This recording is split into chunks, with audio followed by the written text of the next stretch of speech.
नमस्कार दोस्तों, आइए जानते हैं आज देश भर की बड़ी खबरें। नजर डालेंगे आज की पहली खबर पर।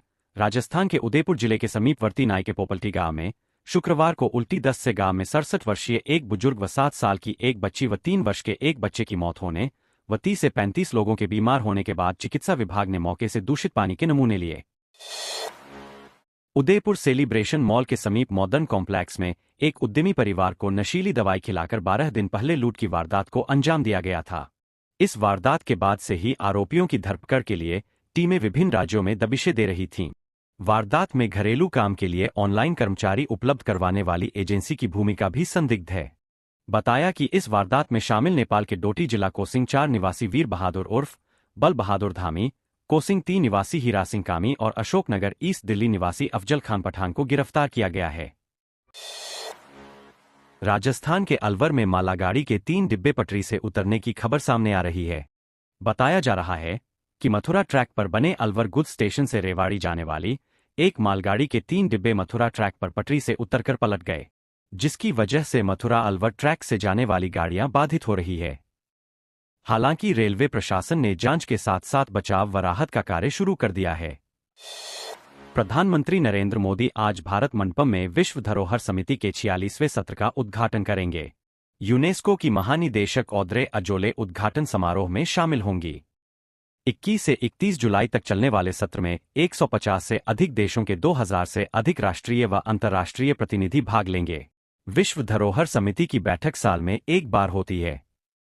भारत पहली बार विश्व धरोहर समिति की बैठक की मेजबानी कर रहा है। सरकार की पीएम सूर्य घर मुक्त बिजली योजना के तहत राजस्थान के ग्रामीण इलाकों में 9 लाख से ज्यादा घरों को 300 यूनिट प्रतिमाह मुफ्त बिजली दी जाएगी। इस योजना का जिम्मा पंचायती राज संस्थाओं को दिया गया है। योजना को बढ़ावा देने वाली ग्राम पंचायतों को 1000 रुपये प्रति घर के हिसाब से प्रोत्साहन राशि उपलब्ध कराई जाएगी, जो ग्राम पंचायत के विकास कार्यों में खर्च होगी। भजनलाल शर्मा सरकार ने राजस्थान की शिक्षा प्रणाली में क्रांति लाने के लिए एक बड़ा और महत्वपूर्ण कदम उठाया है। 50% सकल नामांकन अनुपात के लक्ष्य को हासिल करने के उद्देश्य से उच्च और तकनीकी शिक्षा के लिए 31,112 करोड़ रुपए का ऐतिहासिक अनुदान स्वीकृत किया गया है। पाप का टैक्स यानी सिन टैक्स एक प्रकार का पिगोवियन कर है, जिसे हानिकारक व्यावसायिक प्रथाओं द्वारा उत्पन्न नकारात्मक बाह्य प्रभावों को संबोधित करने के लिए डिजाइन किया गया है। पिगोवियन करों का उद्देश्य हानिकारक उत्पादों को खरीदना अधिक महंगा बनाकर उनके उपयोग को कम करना या समाप्त करना है। इससे उपभोग को हतोत्साहित किया जा सके और समाज और स्वास्थ्य पर उनके प्रतिकूल प्रभावों को कम किया जा सके। इनमें आमतौर पर तंबाकू, शराब, नशीले पदार्थ, जुआ और चीनी की मात्रा अधिक वाले सामान शामिल होते हैं। उत्तराखंड में अग्निवीरों को सरकार अब आरक्षण देगी।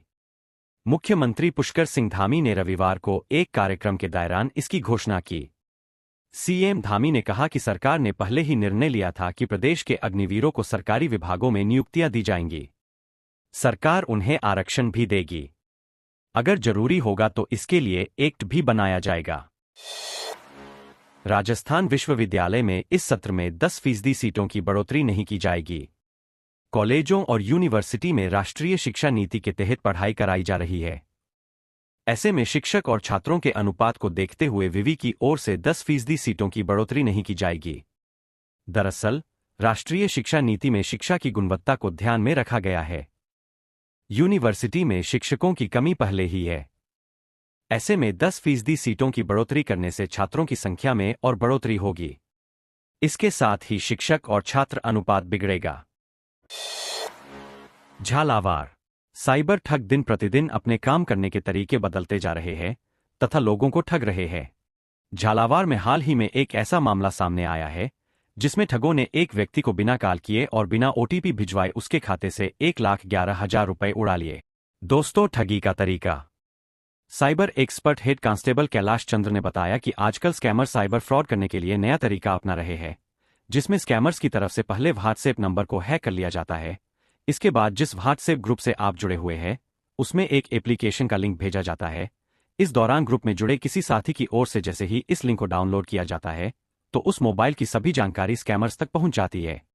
ऐसे में आपके खाते से किए गए ट्रांजैक्शन का ओटीपी स्कैमर्स तक पहले ही पहुंच जाता है तथा पीड़ित को पता भी नहीं चलता कि उसका ओटीपी पहले ही शेयर किया जा चुका है।